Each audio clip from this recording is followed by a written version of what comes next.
அனைவருக்கும் வணக்கம். நம்ம கேபி ஜோதிடத்தில் இருக்கக்கூடிய அந்த ஜாதகம் சார்ந்த வகையில் இருக்கக்கூடிய தகவலை தான் நம்ம பார்க்க போகிறோம். நார்மலாக நம்ம ஜாதகம் கணிக்கிற போது ஜாதகருடைய பெயர், டேட் ஆஃப் பர்த்து, டைமு, ஊர் இதை போட்டு நம்ம கணிச்சிருவோம். இப்போ நம்ம கேபி ஜோதிடம் சார்ந்த வகையில் பார்த்துன்னு இருக்கிறதால நம்ம பயன்படுத்தக்கூடிய ஸ்டைல் அப்படின்றது இது குருஜி அவர்கள் கண்டுபிடிச்சது. பிரணவ் பீடம் ஸ்டைல் அப்படின்னு சொல்லுவோம். ஒரே ஒரு ஜாத கட்டத்தில் எல்லா தகவலும் நம்ம பார்த்துக்கிறதுக்கு உண்டான எல்லா அமைப்புமே இருக்கும். இப்போ இதில் பார்க்கும்போது ஃபஸ்ட்டு 1 அப்படின்ற இந்த இடம் தான் பாவம், லக்கண பாவத்தை குறிக்கக்கூடியது. மேச ராசியில் 15 டிகிரி 32 மினிட் 38 மினிட்டில் லக்கண பாவம் விழுந்திருக்குதுங்க. சரிங்களா? அதுக்கடுத்து இருக்கக்கூடிய அந்த 12 பாவமும் அப்படியே தொடர்ச்சி நமக்கு கண்டினியூவாக ராசி கட்டத்தில் வந்துடும். மேசத்தில் ஆரம்பித்து மீன ராசியில் 12ஆம் பாவம் வரைக்கும் தகவல் நமக்கு தெளிவாக இருக்கும். சரிங்களா? அதுக்கடுத்து நம்ம பார்க்கக்கூடிய விஷயம் என்னென்னா, இந்த ராசி கட்டத்துக்கு வெளியே 2ஆவதாக ஒரு லைன் இருக்குது பார்த்தோம்னா நட்சத்திராதிபதி. ஒவ்வொரு கிரகமும் எந்த நட்சத்திரத்தில் விழுந்திருக்குது, ஒவ்வொரு பாவமும் எந்த நட்சத்திரத்துடைய தொடர்புகள் நமக்கு ஏற்படுத்துது அப்படின்றத இந்த 2ஆவது லைன். அதுக்கடுத்து நம்ம பார்க்கக்கூடிய விஷயத்தில் 3ஆவது லைன் என்ன அப்படின்னா உபநட்சத்திரம். இதுதான் ரொம்ப ரொம்ப ஒரு மிக முக்கியமான ஒரு கான்செப்டு.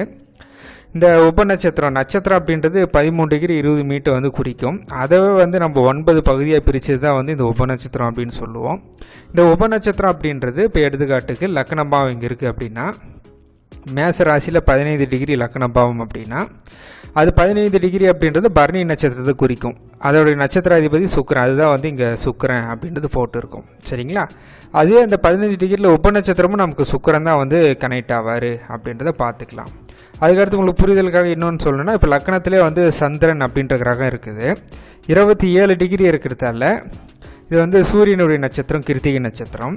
ஆனால் அதே 27 டிகிரியில் இங்கே சப்ளாட் அப்படின்றது சந்திரனாக நமக்கு கனெக்ட் ஆகும்.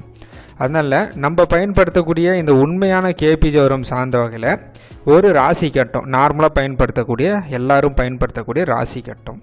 அதுக்கடுத்து அதுக்கு மேலே இருக்கக்கூடிய முதல் லைன் அப்படின்றது நட்சத்திராதிபதியை குறிக்கும். சரிங்களா? இந்த நட்சத்திராதிபதி அப்படின்றது நம்ம இது ஃபஸ்ட் லைனில் போட்டிருக்கோம். அதுக்கு மேலே போட்டிருக்கக்கூடிய லைன் அப்படின்றது உபநட்சத்திரத்தை குறிக்கும். இதை வச்சு நம்ம இந்த ஒரே ஒரு இந்த ஜாதக சார்ட்டை வச்சு நம்ம எல்லா தகவலையும் ரொம்ப தெளிவாக சொல்லிடலாம். அப்படியே கீழே பார்த்தோம்னா கிரக குறிகாட்டிகள் அப்படின்றது இருக்குங்க. இது எப்படி பயன்படுத்துறது அப்படின்றத நம்ம அடுத்த வீடியோவில் நான் சொல்கிறேன். அதே மாதிரி பாவ குறிகாட்டிகள் அப்படின்றதும் கீழவே இங்கேவே இருக்கும். நம்ம எல்லா தகவலும் இந்த ஒரே ஃபோட்டோவிலே நம்ம ஜாதகத்தில் கணிச்சிக்கலாம் அப்படின்றத பார்க்கலாம். நன்றி, வணக்கம்.